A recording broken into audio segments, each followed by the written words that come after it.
Hello everyone, my name is Jad Kordahi and I'm a third year engineering student at AUB, and I am currently enrolled in a geology course with Professor Hamad Janjouha. And in this video we're gonna discuss about the most important material on Earth, which is the coal. So first, before entering deeply into the material, we're gonna discuss a little overview on the origin of the coal. So basically this material comes from vegetations, from remaining of plants.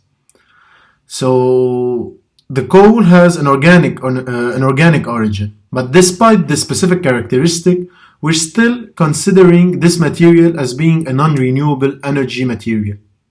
So why is that?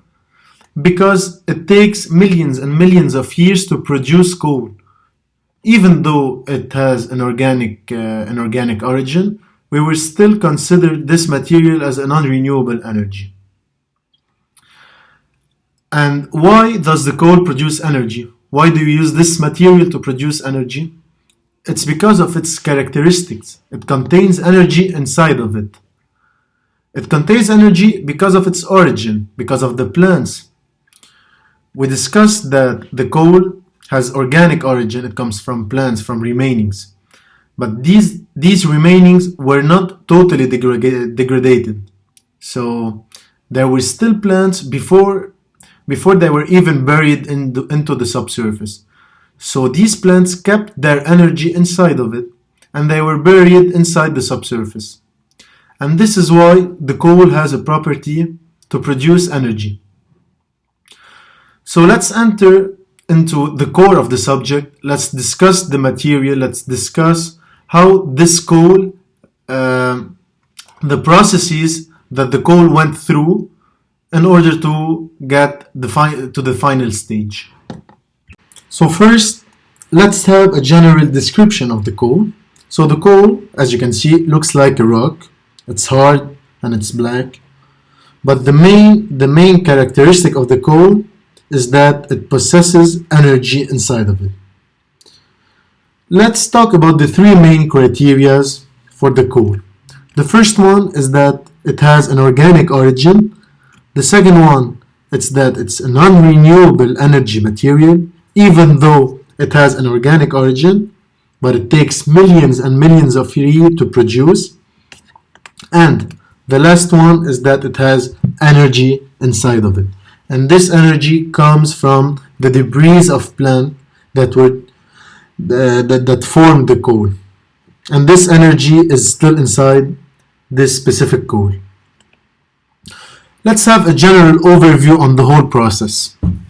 So we're talking about a process that happens 300 million years ago.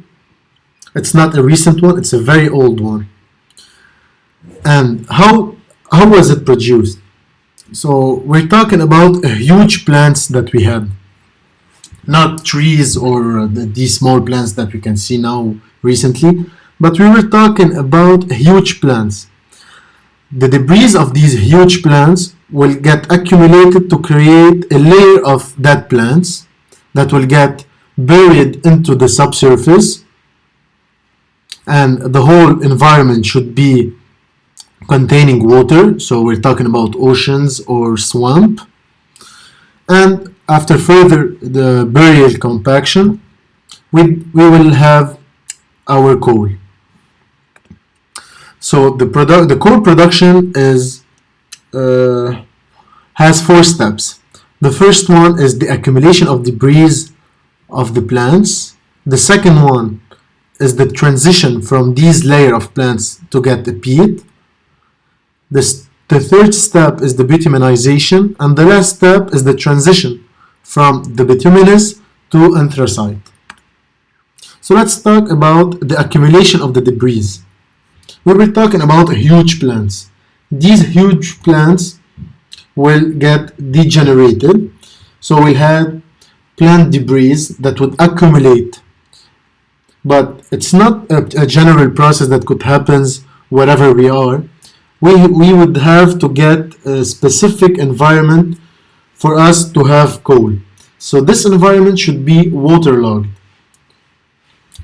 So we're talking specifically that we should have swamp. So these plant debris would accumulate into the swamp, but we would have a lot of debris so that the bacteria won't uh, won't be degenerating these plants. So we'll have effectively a layer of dead plants, but they will not degenerated. So the second step is the transition to get peat. So these accumulated layer of dead plants will transform into peat. The peat is specifically a layer of partially degenerated vegetations. It's not dead remains where bacteria generated all of these plants. These are real concrete plants that would get buried into the subsurface. And we're talking about a huge amount to form coal. So 10 feet of original peat would get us only 1 foot of coal. So this process is very delicate, and it consumes a huge amount of plants. And the third step is bituminization. This step is the transition from peat to effective coal. We're gonna suppose that we're gonna get somehow a kind of coal. So this peat would get buried into the subsurface, but the only condition to get coal is that this peat should have above of it a layer of sediments. This layer of sediments will isolate the peat, and where the heat and the energy inside of the peat will still be inside of the peat. So it's somehow isolation. We're isolating the peat. And this process, the bituminization, happens 100 degrees at 100 degrees Celsius. So it should be buried under the subsurface. The fourth step and the last step is the transition from the bituminous to anthracite. So first we have the peat, a layer of dead plants. So after it has been buried into the subsurface with a sediment layer above of it to isolate the heat and the energy inside of the peat, this one would get the lignite, which is somehow a kind of coal, but with it's a very cheap kind of coal. It's not that super energetic. And from the lignite, we'll get the bituminous. We have two types of bituminous, the subbituminous and the bituminous. These changes are caused by pressure and heat. So with time and after further compaction and digging into the subsurface, we'll get different kinds of coal. These different kinds of coals differ by the percentage of carbon. So when we dig more and more into the subsurface, the percentage of carbon would go higher, as the water that were trapped in it will go, even the oxygen and the hydroxygen and everything that was inside of it, even the sulfur. So after time and after further burial into the subsurface, we'll get different kinds of coals with different properties. And the more we go with time and heat and pressure, the more we get energy inside of the coal. So the last step is the transition from the bituminous to the anthracite. The anthracite is our last step of coal. So we've had somehow like 4 kinds of coal: the lignite, the subbituminous, the bituminous, and the anthracite. So finally, let's talk about our 4 main types of coal. So as we said before, the peat is not considered a coal. We would start by the lignite, the subbituminous, the bituminous, and the anthracite. The lignite is, if you want to say, the cheapest kind of coal. It's made from 25 to 35% of carbon. We still have a significant amount of oxygen and water. It wasn't buried that much into the subsurface. It wasn't under a huge amount of pressure or heat. So it's like we said, the lowest rank of coal. So when we're talking about the lowest rank of coal with 25-35% of carbon, so we're talking about the lowest energy. So the lignite contains the lowest energy. As we increase with time and it has more pressure and more heat exerted on the coal, we'd have the subbituminous, which is 40% of carbon, 35 to 45, so on average it's 40, and it's of course higher heating value or higher energy than the lignite. For the bituminous, we could reach a percentage of carbon of on average 70 to 80% of carbon, which is approximately 3 times the lignite percentage, so 3 times of the lignite heat value.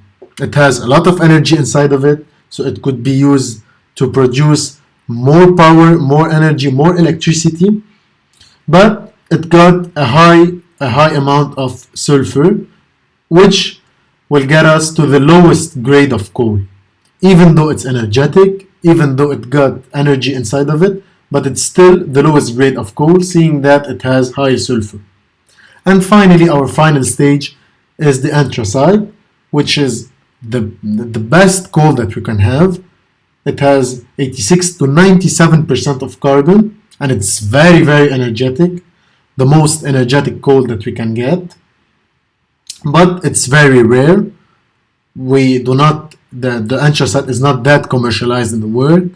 It's rare somehow. We're talking about a process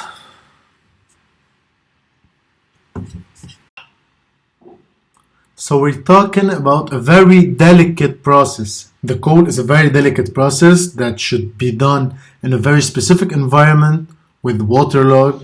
Somehow we're specifically talking about swamp. And this process is from around 300 million years ago. It's not a recent process, and it couldn't happen under current circumstances. We're talking about two main events that led us to have coal, two main, if you want to say, two main processes, just two processes that could get us this significant amount of coal that we're using right now. So the first one happened 300 million years ago, and it led us to a significant amount of coal. And the second one was 60 million years ago, and it got us also a significant amount of coal. So it's just two simple processes, two specific processes that get us the coal that we have, that we're using right now, and that we have been using years and years ago. So the coal is a very delicate process, and it should get into specific environment conditions, waterlogged environment, specifically swamp, to get our coal that we're using right now. Thank you guys for watching this video, and I hope you liked it, and see you soon. Bye.